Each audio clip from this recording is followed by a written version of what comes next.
Hello friends, everything for exam channel में आपका स्वागत है। आज हम बात करेंगे एनिमल हस्बेंड्री, पशुपालन के बारे में। तो आज हम पशुपालन के वन लाइनर्स लेकर आए हैं हिंदी में और 10 मिनट जनरल साइंस, मतलब कि 10 मिनट ज़्यादा नहीं होते फ्रेंड। अगर आप हमारी वीडियो देखेंगे और 10 मिनट में अगर आपको यहाँ से कुछ एग्जाम में मिलता है तो हमें बहुत ही अच्छा लगेगा और मुझे ऐसा लगता है कि ये वन लाइनर्स आपके लिए बहुत ज़्यादा फायदेमंद हो सकते हैं एग्जाम में। तो फ्रेंड्स, मैं तरुण दादीज आपका स्वागत करता हूं एंड प्लीज आप अंत तक जरूर बने रहिए। सबसे पहले हम बात करते हैं कि भारत में श्वेत क्रांति की शुरुआत 1970 में हुई और भारत में सबसे ज्यादा दूध का उत्पादन उत्तर प्रदेश में होता है। मैं आपको बताता हूं कि श्वेत क्रांति दुग्ध उत्पादन से रिलेटेड है और इसकी जो शुरुआत हुई थी वो 1970 में हुई थी। और जो सबसे ज्यादा हमारे भारत के राज्यों में दूध जो सबसे ज्यादा उत्पन्न होता है वो उत्तर प्रदेश में होता है। गाय का जो वैज्ञानिक नाम है वो बॉस इंडिकस है। इसको आप जरूर याद रखना फ्रेंड, एग्जाम में क्वेश्चन आ जाता है कि साइंटिफिक नेम क्या है काऊ का, गाय का, तो वह है बॉस इंडिकस। अपने जीवन काल में गाय 8 से 10 बच्चे देती है। देश भर में गायों की 32 नस्लें पाई जाती है। तो मैं आपको बता रहा हूं कि अगर क्वेश्चन अगर यहां से भी आया तो यही क्वेश्चन आएगा कि गाय का जो वैज्ञानिक नाम है वो क्या है, बॉस इंडिकस। भैंस का वैज्ञानिक नाम बुबेलस है। भैंस की औसत जीवन अवधि 25 वर्ष है फ्रेंड। अगर इसमें भी कोई क्वेश्चन आएगा तो वो आएगा कि भैंस का वैज्ञानिक नाम क्या है, वो बुबेलस है। इसके अलावा गाय के दूध में कार्बोहाइड्रेट वो लैक्टोज होता है। दूध का रंग सफेद केसिन के कारण होता है। क्वेश्चन अगर यहां से पुटअप हो सकता है तो वो ये हो सकता है कि दूध का रंग सफेद किसके कारण होता है, वो होता है केसिन के कारण होता है। सर्वाधिक भेड़ें ऑस्ट्रेलिया में पाई जाती है। सबसे अधिक वसा रेंडियर के दूध में पाया जाता है। अगर क्वेश्चन यहां से आया तो फ्रेंड ये आ सकता है कि सबसे अधिक वसा किसके दूध में होती है, तो वो रेंडियर होती है, रेंडियर के दूध में होती है। ऑपरेशन फ्लड का संबंध डेयरी विकास से है। राष्ट्रीय डेयरी बोर्ड की स्थापना 1965 में हुई थी। तो आपको बताता हूं कि ऑपरेशन फ्लड चला था एक समय। तो वो जो ऑपरेशन फ्लड जो है वो डेयरी उत्पादन से, डेयरी डेवलपमेंट से रिलेटेड है, डेयरी विकास से रिलेटेड है। और राष्ट्रीय डेयरी बोर्ड की जो स्थापना हुई थी वो 1965 में हुई थी और श्वेत क्रांति आई थी 1970 में। याद रखना फ्रेंड, एंथ्रेक्स रोग का संबंध गाय तथा भैंस से है। तो गाय और तथा भैंस में जो रोग होता है वो एंथ्रेक्स रोग होता है। तो एंथ्रेक्स रोग का जो संबंध है वो गाय तथा भैंस से है। मुर्गियों में सबसे भयंकर बीमारी रानीखेत है। तो जो रानीखेत बीमारी, रानीखेत जो रोग है वो मुर्गियों से संबंधित है फ्रेंड, इसे आप याद रखें और ये बहुत भयंकर बीमारी है। क्वेश्चन यहां से आ सकता है कि एंथ्रेक्स रोग किससे संबंधित है, वो संबंधित है गाय तथा भैंस से। और मुर्गियों की सबसे भयंकर बीमारी है रानीखेत। भैंसों की गर्भाविधि जो गर्भ का समय होता है वो 310 दिनों का होता है और बकरी का गर्भ काल होता है 105 दिनों का और ऊंट की गर्भावधि होती है 365 से 400 दिन तक। तो फ्रेंड यहां से क्वेश्चन आ सकता है, लेकिन अधिकतर अगर क्वेश्चन उठ के आया तो बकरी पे आ सकता है कि बकरी का गर्भकाल कितना होता है, वो 105 दिनों का होता है।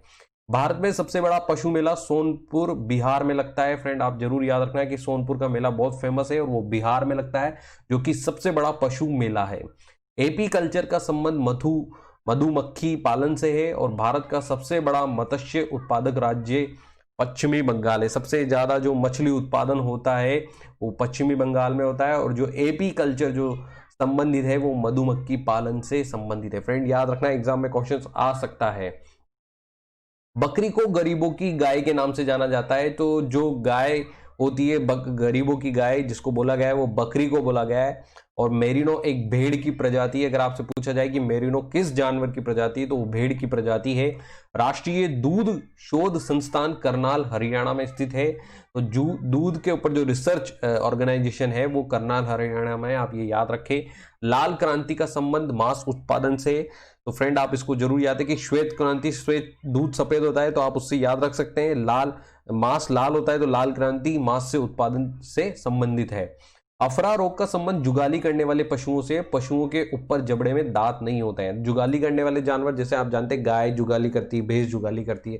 तो जो अफरा रोग होता है वो जुगाली करने वाले पशुओं से संबंधित होता है। भारत में सर्वाधिक भेड़ें राजस्थान में पाई जाती है और मुर्रा भैंस छल्लेदार सींग से पहचानी जाती है। तो अगर आपसे कभी पूछा जाए कि सर्वाधिक भेड़ें राजस्थान में भारत में कहां पाई जाती है, तो वो राजस्थान में पाई जाती है। और सबसे ज्यादा भेड़ें आपको अभी थोड़ी देर पहले हमने पढ़ा ऑस्ट्रेलिया में पाई जाती है। तो इसके अलावा जो मुर्रा भैंस है उनकी पहचान क्या होती है, छल्लेदार सींग होते हैं उनके, इससे मुर्रा भैंस की पहचान की जाती है। घी में वसा की मात्रा 99% होती है, मतलब जो फैट, मोटापा जिसको आप कहते हैं, वो घी में लगभग 99% होता है। इसलिए कहते हैं ना कि अगर आपको मोटा होना है, हेल्दी होना है, तो घी खाइए ज्यादा से ज्यादा। दूध का रंग पीला कैरोटीन के कारण होता है, तो दूध का सफेद रंग केसिन के कारण और पीला रंग कैरोटीन के कारण। एक बार फिर बोल रहा हूं फ्रेंड्स कि सफेद रंग केसिन के कारण और पीला रंग कैरोटीन के कारण होता है, आप इसे जरूर याद रखें।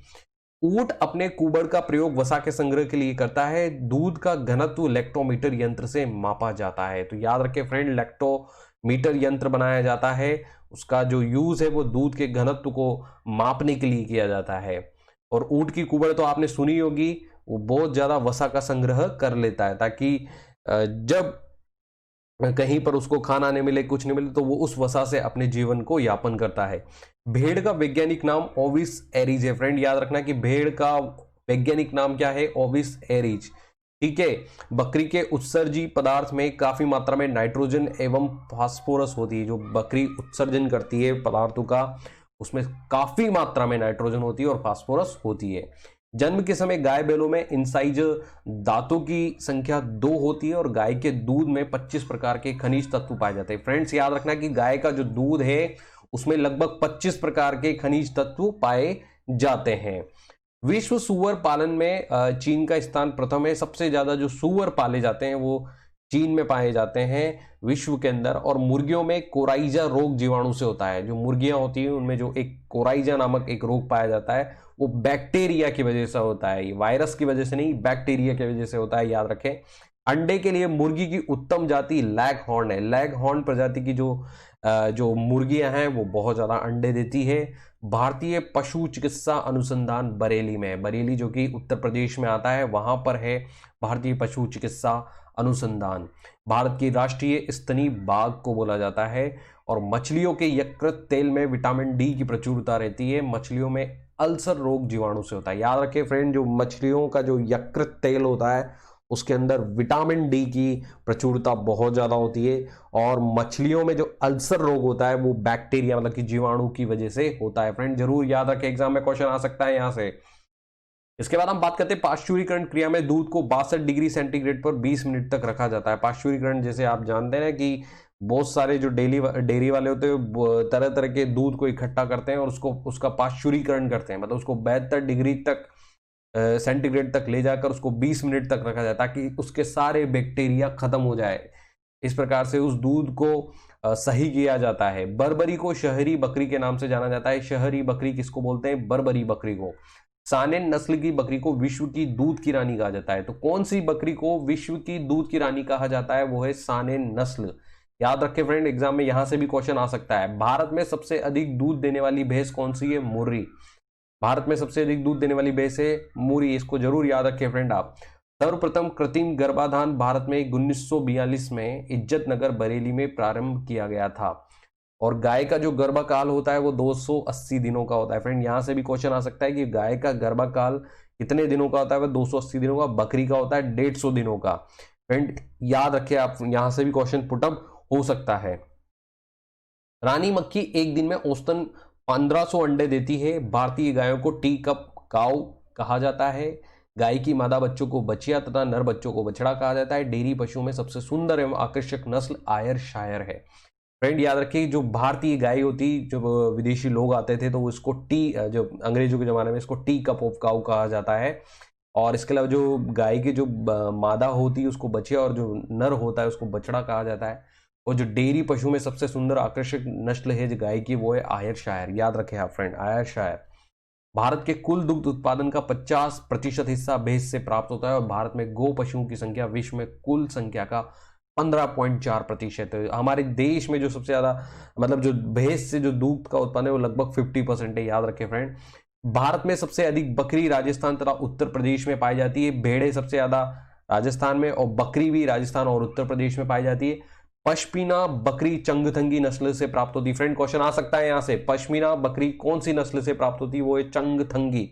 यहां से क्वेश्चन आ सकता है, आप इसको जरूर याद रखें। भारत में सर्वाधिक दूध देने वाली बकरी है जमुनापारी नस्ल की। भारत में जो सबसे ज्यादा दूध देती है बकरियां वो है जमुनापारी नस्ल की। भारत में श्वेत क्रांति का जनक कहा जाता है वर्गीस कुरियन को। फ्रेंड आप इसको भी जरूर याद रखें कि भारत में श्वेत क्रांति का जनक किसे कहा जाता है? वो है वर्गीस कुरियन। इस एग्जाम में क्वेश्चन यहां से भी आ सकता है फ्रेंड। तो फ्रेंड्स हम आपके लिए लाएंगे current topic, current affairs, general awareness, general science, computer awareness, job alert, exam and cut off analysis and motivational videos. तो आप हमारी वीडियोस को जरूर देखिए फ्रेंड्स। हमने बहुत ही हमारे चैनल को स्टार्ट किए हुए बहुत कम टाइम हुआ है, लेकिन हमको हमारी वीडियोस को अप्रिशिएशन इतना नहीं मिल रहा है, लेकिन हम आपके लिए दिल से मेहनत कर रहे हैं। अगर आप हमारी वीडियोस को ज़्यादा से ज़्यादा देखें, ज़्यादा से ज़्यादा शेयर करें, लाइक करें, सब्सक्राइब करें, इससे हमको भी काम करने में और मज़ा आएगा। तो फ्रेंड्स यहाँ पर आपसे कोई चार्ज नहीं है, हम आपके लिए मेहनत कर रहे हैं और ज़्यादा मेहनत करेंगे। So thank you for watching everything for exam and please like, subscribe and share करना ना भूलें।